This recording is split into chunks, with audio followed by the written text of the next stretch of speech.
Bismillahirrahmanirrahim. Assalamualaikum warahmatullahi wabarakatuh. Allahumma shalli ala Muhammad wa ali Muhammad. Selamat berjumpa kembali dengan seri mata kuliah sejarah filsafat Islam yang pada sesi-sesi di mata kuliah ini kita akan membahas sejarah pemikiran tasawuf di Nusantara, dan pada kesempatan kali ini kita akan membahas ajaran 20 sifat Allah.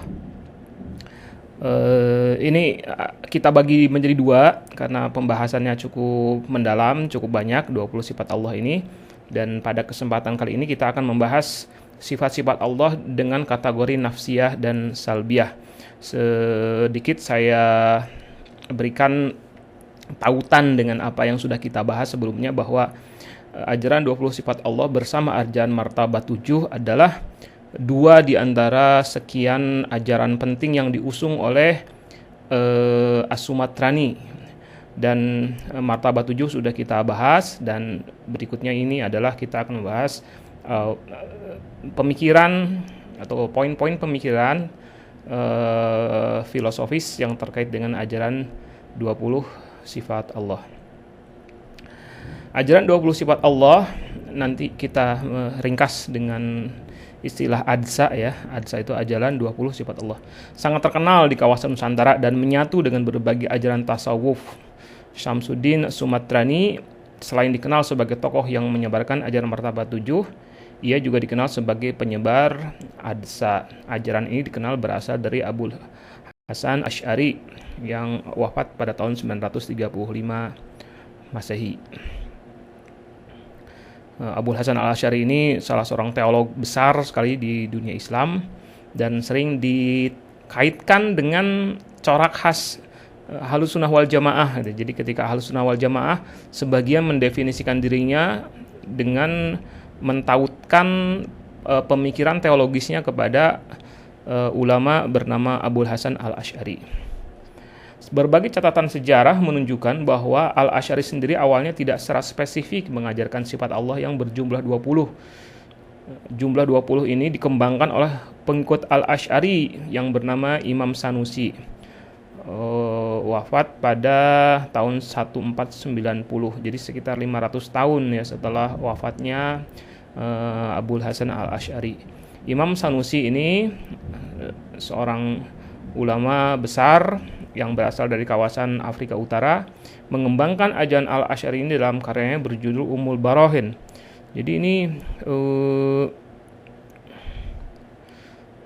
Ummul Barahin ini termasuk kitab yang sangat terkenal sekali, diajarkan di pesantren-pesantren di Indonesia, di pesantren-pesantren salaf ya, pesantren-pesantren khususnya di kalangan NU.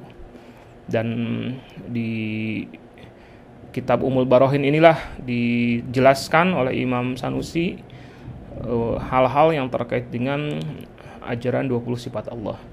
Imam As-Sanusi mengatakan bahwa sifat wajib bagi Allah itu adalah 20 sifat. Yang ke-20-nya ini terbagi menjadi 4 kategori. Ada kategori sifat nafsiyah, ada kategori sifat salbiyah, kemudian kategori sifat ma'ani, dan kategori sifat ma'nawiyah. Karya-karya Imam As-Sanusi inilah yang kemudian menjadi banyak acuan dari berbagai kitab tauhid setelah generasinya, termasuk kemudian yang diajarkan oleh As-Sumatrani. Kategori pertama kita lihat ya, nafsiyah. Kategori pertama adalah sifat nafsiyah yang menerangkan tentang eksistensi Tuhan. Dan sifat ini, kategori sifat ini yaitu nafsiyah ini hanya berkaitan dengan satu sifat wajib Allah, yaitu sifat wujud. Dan ini menjadi sifat pertama dari 20 sifat Allah. Ya, 20 sifat Allah ini sangat terkenal juga kan, sering dibacakan di berbagai, kalau orang Sunda mengatakannya pupujian, lantunan, qasidah, syair-syair yang biasanya dilantunkannya itu oleh jamaah yang sedang menunggu sholat berjamaah ya, antara azan dengan iqamah itu dibacakan ini tuh apa sih pujian tersebut.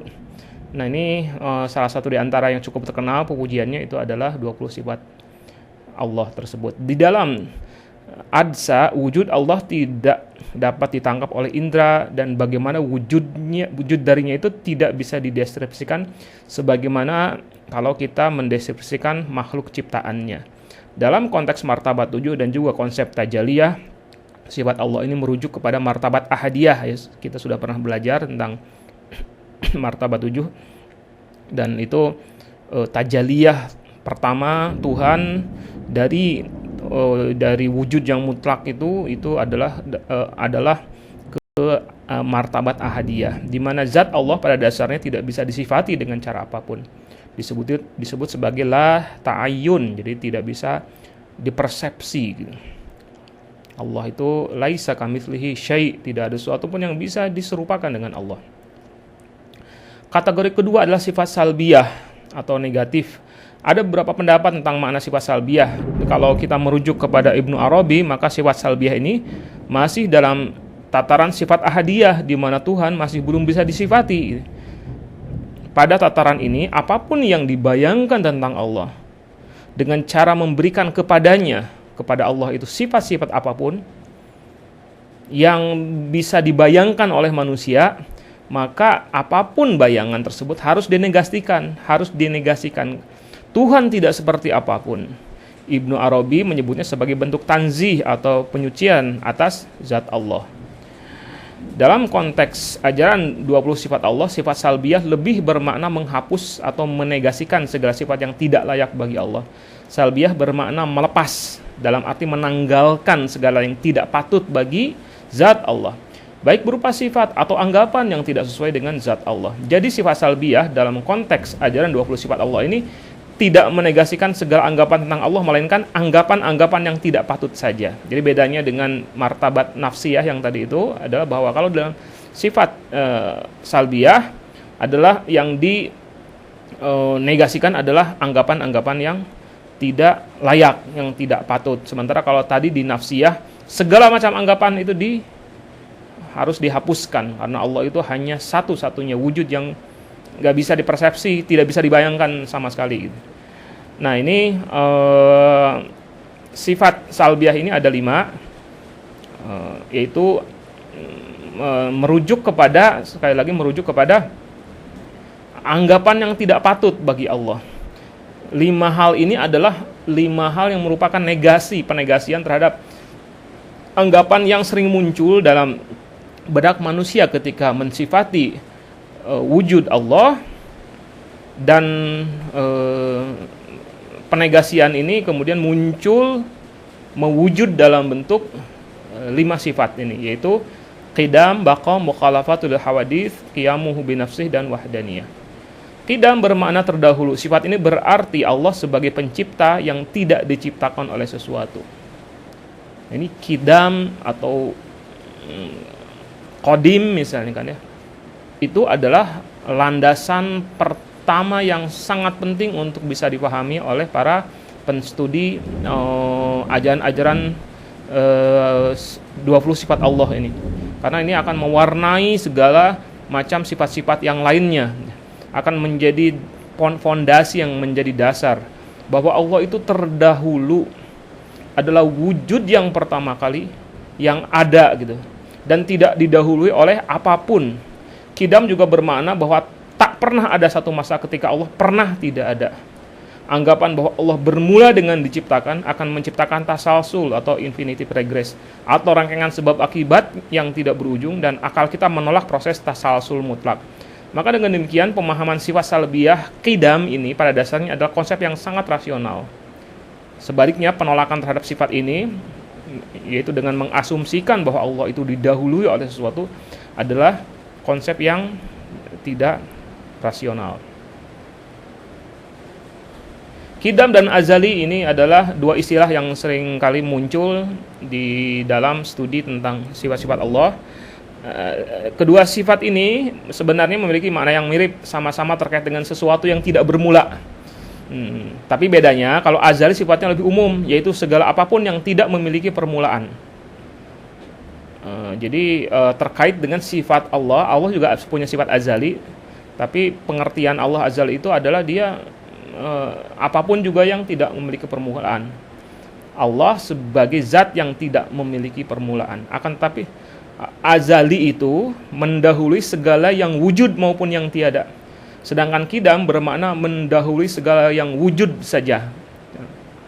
Jadi kalau azali ini misalnya ada satu konsep dalam benak kita gitu. Yang konsepnya itu merupakan sebuah ketiadaan misalnya. Nah, kita mengatakan tidak ada nih hal-hal yang semacam itu. Jadi hal-hal yang mustahil ada itu kita bayangkan apa saja yang kita bayangkan terkait dengan apa yang tidak ada dan tidak mungkin ada itu. Nah, ini kalau misalnya kita bermakna azali itu juga mencakup tentang bahwa sesuatu yang tidak ada itu bisa jadi kan sebelumnya ada ya. Sebelumnya pernah ada tapi kemudian sekarang sudah tidak ada lagi. Nah, ini kalau azali itu adalah mengatakan bahwa sesuatu yang tiada itu apa yang mendahului sesuatu yang tiada. Nah, azali itu terkait dengan sesuatu yang mendahului yang ada ataupun yang tiada. Sementara kalau kidam hanya bermakna mendahului segala yang wujud saja. Sifat kedua dari sifat salbiyah ini adalah baqa, yakni Allah memiliki sifat yang abadi atau wujudnya tidak pernah berakhir. Sifat ini menunjukkan bahwa Allah adalah satu-satunya zat yang dialah satu-satunya wujud yang abadi, akan selalu ada sampai kapanpun. Dan ini penting sekali. Berikutnya lagi mungkin ada pertanyaan, ruh manusia juga dalam pemahaman para filsuf muslim itu adalah sesuatu yang sifatnya abadi. Sifat baqa Allah ini memunculkan masalah tentang ruh manusia yang juga memiliki sifat abadi. Manusia adalah makhluk yang memiliki dualitas sifat dalam wujudnya, yaitu materi dan ruh atau jiwa. Materi atau fisik manusia akan menua, sel-sel dalam tubuhnya perlahan akan melemah seiring dengan bertambahnya bilangan usia. Akhirnya dalam sistem fisiologi manusia betul-betul tidak mampu lagi menopang kehidupan dan manusia mengalami apa yang disebut dengan kematian. Akan tetapi kematian dan kelemahnya raga tidak bermakna bahwa jiwa manusia juga hancur. Jiwa tetap ada dan berpindah ke alam lain, yaitu alam keabadian. Dari penjelasan ini ya, bahwa manusia itu punya dualitas dan yang disebut dengan kematian itu hanyalah terpisahnya jiwa dari raga karena raganya mengalami kehancuran. Dari penjelasan ini ada perbedaan. Kita melihat perbedaan antara keabadian atau baqa'nya Tuhan dengan keabadian manusia. Yaitu kalau dihubungkan dengan manusia, ada bagian dari manusia, yaitu raganya yang mengalami kehancuran dan kematian. Sehingga keabadian manusia itu tidak mutlak. Kalau misalnya dikatakan ruh manusia itu abadi, nah pertama bedanya dengan Tuhan ini bahwa manusia itu bukan azali, bukan kidam ya. Ruh manusia itu. Kemudian kalau dihubungkan dengan keabadian, betul bahwa ruh manusia itu akan mengalami yang disebut dengan keabadian. Tidak akan hancur, akan tetapi keabadian manusia itu tidak mutlak. Karena apa? Karena manusia, kita sekarang ini nih, ketika selama berada di dunia, kita ini punya dualitas, yaitu raga kita dan jiwa kita. Ruh kita akan tetap abadi, tapi raga kita mengalami kefanaan. Adapun sifat ketiga dari sifat salbiyah adalah sifat mukhalafatul hawadits, artinya Allah berbeda dari makhluk dalam zat, sifat, atau tindakan. Zat Tuhan tidaklah seperti benda-benda indrawi, begitu pula dengan sifat dan perbuatannya. Karena wujud Allah satu-satunya yang hakiki, sehingga Allah sama sekali tidak memiliki sifat yang serupa dengan manusia, jin, malaikat, dan sebagainya. Seperti berjalan, duduk, ada dalam dimensi atau ada anggota badannya gitu.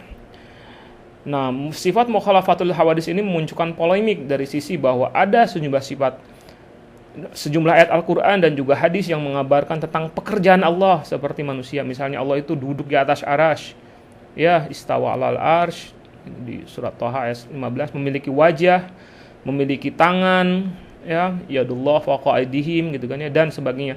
Sebagian besar teolog muslim menafsirkan ayat-ayat tersebut secara metaforis atau simbol dan pendekatan saja. Akan tetapi ada satu kelompok dalam Islam, yaitu Wahabi, yang secara kaku menolak tafsir metaforis. Menurut Wahabi, tafsir metaforis adalah takwil dan artinya sesat dan menyesatkan. Dari sisi ini Wahabi memiliki pendapat yang cenderung antromorfistis, yaitu bahwa bahwa secara tekstual Allah memang punya tangan, punya kaki, dan lain-lain. Meskipun kelompok Wahabi ini juga menyatakan bahwa pada akhirnya terkait dengan hakikat maknanya mereka mengembalikan kepada Allah. Mereka tidak berani gitu, melakukan sebuah penafsiran metaforis gitu. Tapi mereka berpegang teguh saja kepada apa yang lahiriah, bahwa Allah memang punya tangan, bergerak, dan lain sebagainya. Sifat keempat dari kategori salbiyah adalah sifat qiyamuhu binafsih, yakni Allah bergerak dan bekerja dengan zatnya sendiri. Tidak sebagaimana alam semesta ini yang membutuhkan segala sesuatu yang lain agar bisa bekerja. Allah mampu melakukannya sendiri, bahkan keberadaan wujudnya pun muncul dengan sendirinya tanpa memerlukan apapun dan siapapun. Sifat inilah yang menolak terhadap sifat membutuhkan. Jadi Allah itu adalah zat yang naudzubillah min dzalik membutuhkan kepada sesuatu. Sementara itu sifat wahdaniyah sebagai sifat salbiyah yang terakhir adalah sifat keesaan Allah baik pada zat, sifat maupun perbuatan. Dia adalah zat yang satu, hanya satu dan tidak berbilangan. Allah Maha Satu dan tidak terdiri dari unsur-unsur. Ia tidak tersusun atas beberapa bagian sebagaimana manusia. Allah itu esa pada sifatnya, dalam arti selainnya tidak memiliki sifat yang dimilikinya. Sementara keesaan Allah dalam perbuatannya berarti bahwa perbuatan Allah hanyalah Dia yang melakukan. Tidak satu kali pun tidak ada satupun makhluk yang melakukan hal yang sama dengan apa yang dilakukan oleh Allah Subhanahu wa Ta'ala. Sifat-sifat salbiyah ini menjadi landasan kuat bagi pemahaman tentang keesaan Allah, yang menjadi ciri utama ajaran Islam. Pemahaman atas sifat-sifat salbiyah Allah inilah yang menjadikan kaum muslimin terbedakan dari semua agama besar dunia. Dalam agama-agama tersebut, yang kalau dalam keyakinan kita ya umat Islam itu ajaran tersebut telah mengalami distorsi ya, ini berdasarkan keyakinan kita tentunya. Nah, dalam agama-agama tersebut Tuhan itu diasumsikan bergantung kepada sesuatu yang lain, memiliki keserupaan dengan makhluk dalam hal-hal yang bersifat kemakhlukan, melahirkan, punya anak gitu kan ya, dan lain sebagainya.